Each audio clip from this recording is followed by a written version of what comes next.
Hi everybody, this is Dr. A. In the second video on microscopes as part of our Labware series, we are going to look at how to care for your microscope, clean it, and how to use it. Go. Alright, so first, all about the cleaning. So cleaning the microscope exterior is pretty easy. You can wipe it with a damp cloth, a little microfiber cloth works. And dry it immediately. So this is more getting the dust stuff off the main parts of the microscope. So next you want to clean the optical lenses. So the optical lenses are going to be the ocular lens, the objective lens, and the condenser lens. Okay, and you need to be very careful as what you use for that, because if you use the wrong stuff, it'll scratch up your lens and it'll make it really hard to get clear images. So never ever use Kim wipes, paper tissue, or gauze to clean any of the lenses. Okay, so I even have the little, sanitary wipes, anything like no, none of those. Even though they're all over the lab, very easy accessible, do not ever use those to clean optical lenses. So what you do want to use is lens paper. It doesn't matter which brand, this is what we happen to have in our lab. Not endorsing anything in particular, but just it should say lens paper on the package. And you can use an optical lens cleaner also if the lenses are particularly dirty. You want to blow away any kind of dirt first, and one of the ways you can do that is to take, for example, like a 10cc syringe that's empty, fill it with air, and then depress the plunger to blow air so you can get the dust and dirt away from it, so you don't scratch the optical lens with dirt. So cleaning the objectives. So first, oil must be removed from the oil immersion lens after every single session or use. So if you've been on a microscope and now you're done with your microscope for the day or even for the hour or for right now, then you grab your lens paper and you get the oil off the oil immersion lens. So you want to wipe it with a clean lens paper.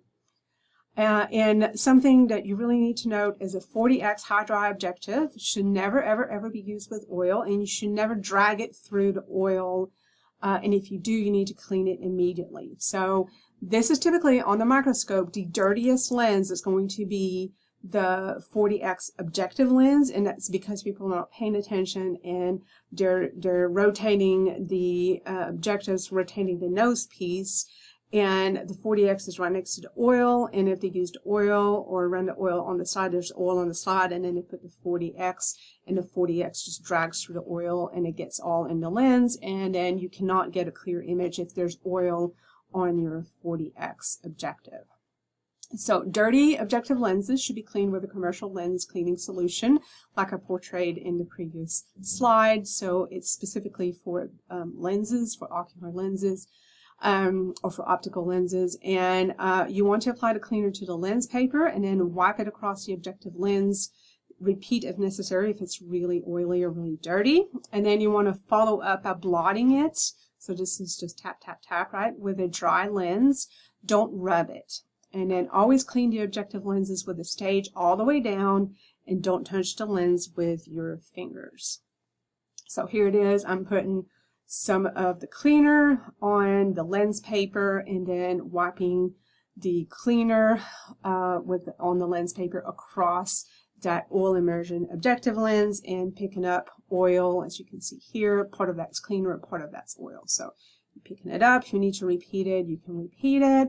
And then you can use just a dry section of your lens paper to simply tap, tap, blot it dry to clean it. So next you want to clean the ocular.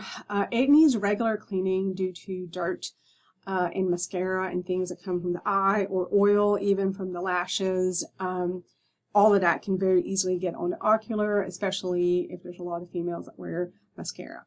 So if you rotate the ocular and the dirt spot moves, then the ocular needs cleaning. So you want to blow dust off again with that syringe full of air, get most of the dust off, and then you want to wipe it clean with lens paper. If it's really bad, you can use some of that lens cleaning solution first.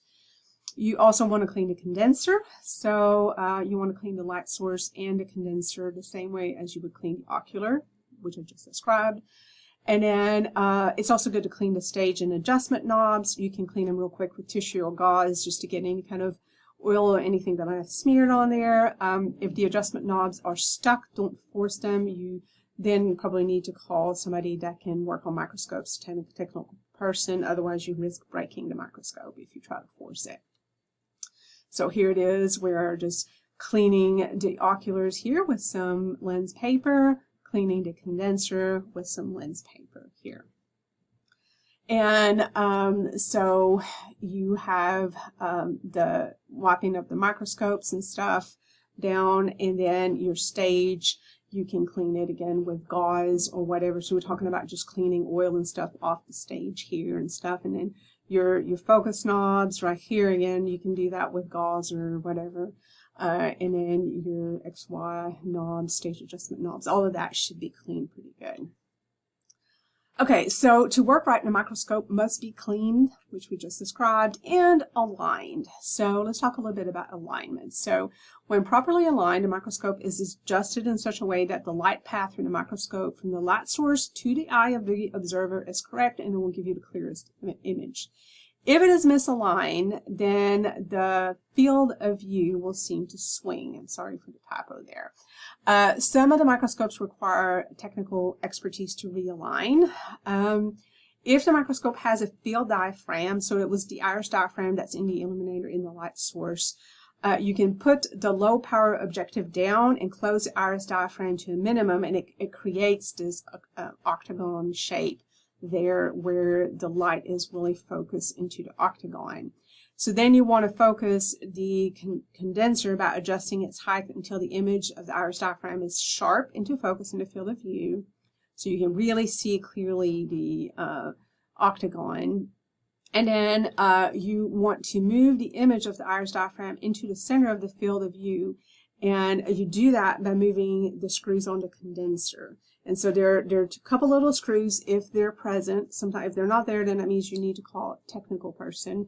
But you can screw those, you can move them, and it moves it around. And so you may have to play with it a little bit to figure out which way the screws need to go to make it move to where you realign the octagon into the center of the field of view. And then you open the iris field diaphragm until it's contained just within the field of view to check to see if it's centered properly. So then you want to adjust the light. So you want to adjust the light before you try to do any further focusing, so or just focusing on the slide. The power supply is going to be turned on, and then your light intensity needs to be adjusted to a bright but comfortable level. So it shouldn't give you a headache when you're looking into the microscope. So you generally need a lower light intensity for lower magnification. So if you're at scanning or low power, you're going to use lower lights, and don't turn it on as bright, make it dimmer. And but once you go to 40 or 100x, so high power or oil immersion, then you're going to need more light intensity, higher light intensity, so you'll need to turn your light up. You can also further adjust the light by raising and lowering the condenser. So that condenser underneath the stage goes up and down. And you can also open and close the aperture iris diaphragm. And samples like urine are better visualized if you drop the condenser some and increase the contrast between the clear cells and the clear background, and you lower the light intensity. So you close that aperture iris diaphragm a little bit, you put it to 10x or maybe 40x, you drop that condenser, that will increase contrast.